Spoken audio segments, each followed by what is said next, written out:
Jelang laga pekan ke-20 BRI Liga 1 musim ini, Persib Bandung terus melakukan persiapan serta pematangan strategi guna menghadapi Arema FC pada 24 Januari mendatang.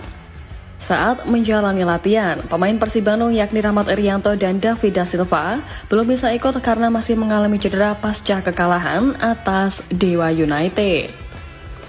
Ya, pelatih Persib Bandung Bojan Hodak mengatakan bahwa sisi latihan kali ini lebih menekankan latihan fisik dan teknis agar memastikan pemain dalam kondisi siap.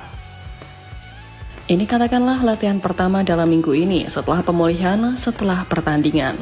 Lebih kepada latihan fisik agar mereka berlari dan beberapa pekerjaan teknis, kata Bojan.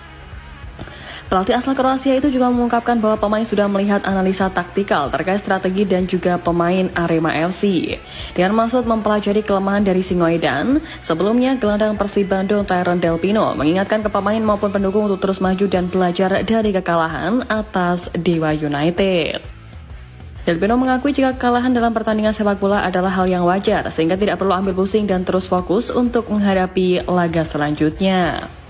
Walaupun sudah memasuki paruh kedua ini, Delpino menyatakan bahwa timnya mulai melakukan persiapan menghadapi Arema FC dalam laga tandang pada 24 Januari nanti. Kadang ini terjadi di sepak bola, kami kalah dan kami harus fokus, tetap bekerja bersama-sama dan tidak kehilangan arah. Kami harus segera melakukan persiapan untuk laga berikutnya, tentu penting untuk bisa mendapatkan 3 poin, kata Delpino. Di sisi lain, Hodak juga membongkar kondisi David Da Silva hingga Dimas Derajat jelang Arema FC versus Persib Bandung. Pemain asal Brasil yang musim lalu menjadi top scorer Liga 1 ini hanya bermain hingga menit ke-55. Saat itu ia merasa nyeri hingga harus digantikan langsung oleh pemain anyar Persib, Jervan Kastanir. Nah, menurut pelatih Persib Bandung Bojan Hodak, David sudah ditangani oleh tim medis Persib.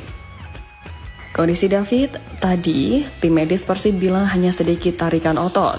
Grade 1 berarti sekitar 7 hari pemulihan, kata Bojan setelah melihat anak asuhnya di Stadion Gelora Bandung Lautan Api Senin 20 Januari. Sedangkan menurut Bojan, Dimas Derajat punya masalah di ankle sehingga 50-50 apakah ia sudah bisa bermain untuk pertandingan selanjutnya atau tidak. Kita akan lihat seberapa cepat dia pulih. Dimas sedikit tidak beruntung tahun ini, kemudian ketika dia mulai bermain, dia kembali mengalami cedera ankle lagi, ucapnya. Di laga-laga sebelumnya, saat kedua bomber ini harus absen, posisinya ada kala diisi oleh Tyron Delpino dan juga ada kalanya diisi oleh Ciro Alves. Namun kini ada pemain anyar bernomor 8 yang saat David cedera, yang menempati posisi tersebut yakni Jervan Kastanir.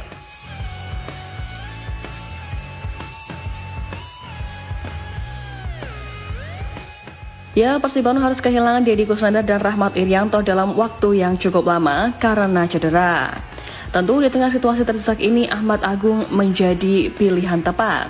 Pelatih Persib Bandung Bojan Hodak tak mengelak alasannya merekrut Ahmad Agung di putaran kedua Liga 1 ini akibat Deddy Kusnandar dan Irianto yang mengalami cedera hingga harus absen panjang untuk pemulihan.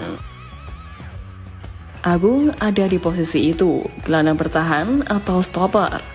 Karena ketika kami kehilangan Deddy, masih ada Irianto yang bisa mengisinya, Robi juga bisa, ujar Bojan.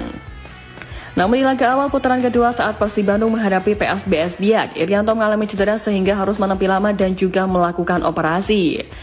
Dan karena inilah, kata Bojan, tidak ada yang benar-benar posisinya gelandang bertahan selain Matteo Kocian.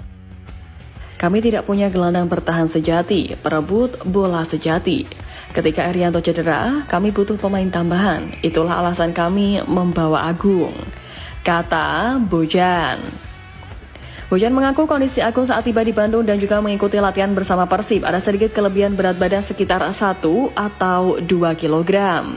Bojan mengatakan kini Ahmad Agung terlihat sudah semakin baik dalam latihan, dan lebih lanjut Bojan Hodak menuturkan Ahmad Agung selain bisa mengisi posisi gelandang juga bisa bermain sebagai bek seperti saat bersamanya di PSM Makassar dahulu.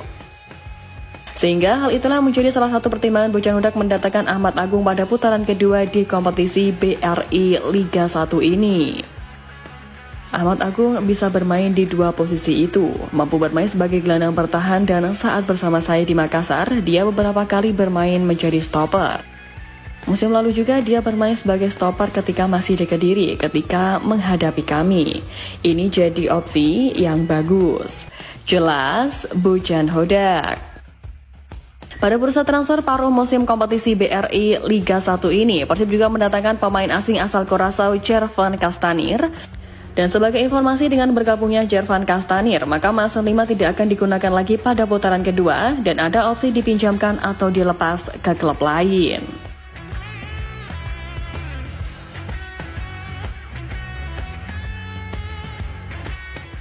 Nah, di tengah persiapan Persib menghadapi Arema FC pada Jumat mendatang, pihak MAUK Bandung memberikan klarifikasi atas insiden rasisme yang menimpa pemain Dewa United, Altabala. Laga Persib Bandung versus Dewa United pada Jumat 17 Januari di Stadion Gelora Bandung Lautan Api dinodai oleh aksi rasisme oleh oknum bobotoh. Rasisme diterima oleh pemain Dewa United Altabala usai laga berakhir dengan skor 0-2. Alta tak terima dengan aksi rasisme beberapa bobotoh dan terjadi ketegangan di sana. Dewa United pun menyelesaikan aksi rasisme tersebut oleh beberapa bobotoh. Manajemen Persib melalui Sporting Director Aditya Putra Herawan pun turut mengambil sikap. Manajemen Persib turut menyayangkan masih ada aksi rasisme di stadion oleh supporter Persib yang semestinya turut menjunjung sportivitas dan saling menghormati. Kendati ia juga turut berterima kasih kepada mereka yang telah menjaga ketertiban jalannya laga. Kami sangat menyayangkan insiden ini. Sepak bola adalah olahraga yang menjunjung tinggi sportivitas, saling menghormati dan menghargai semua pihak, baik pemain maupun supporter. Papar Aditya. Ya, rasisme ini benar-benar disesalkan oleh banyak pihak, padahal laga tersebut adalah momen kembalinya bobotoh untuk mendukung Persib di seluruh tribun stadion pasca sanksi komite disiplin dari PSSI. Manajemen Persib pun berharap kejadian serupa tidak terulang di laga-laga Persib selanjutnya. Semua elemen harus bekerja sama menciptakan atmosfer sepak bola yang positif, terlebih lagi stadion pertandingan kini menjadi tempat untuk beberapa anak menggemari pemain favoritnya. Kami berharap kejadian serupa tidak akan pernah terjadi lagi di masa depan. Semua elemen harus bekerja sama menciptakan atmosfer sepak bola yang positif dan penuh rasa persaudaraan. Kami yakin bobotoh itu santun, sopan, sehingga kedepannya dapat membuktikan untuk lebih baik lagi. Tegasnya. PT Persib Bandung bermartabat berkomitmen untuk terus mendukung terciptanya lingkungan sepak bola yang inklusif, profesional, dan juga bebas dari segala bentuk diskriminasi. Persib juga akan bekerjasama dengan pihak terkait untuk memastikan tindakan pencegahan agar hal ini tidak terulang. Kami mengajak seluruh bobotoh untuk menjadi contoh supporter yang baik, mendukung dengan semangat tanpa melanggar nilai-nilai sportivitas.